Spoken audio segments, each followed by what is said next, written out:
A sabedoria humana entende o que é possível. A sabedoria de Deus revela o que é eterno. Sabedoria não é saber muito. É discernir o certo, ainda que ninguém veja. É escolher o bem quando ninguém está olhando. É caminhar com Deus, mesmo quando não entendemos o caminho.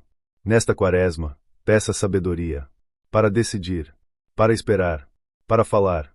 Para calar. Para amar. A sabedoria do alto ilumina passos. Cura confusões. E nos guia para a vontade perfeita de Deus. Oração do dia, sabedoria. Espírito Santo, derrama sobre mim a tua sabedoria. Ilumina minha mente. Clareia minhas decisões. E guia meus passos. Livra-me dos enganos, dos impulsos e das escolhas precipitadas. Ensina-me a ver com os teus olhos e a seguir o teu caminho.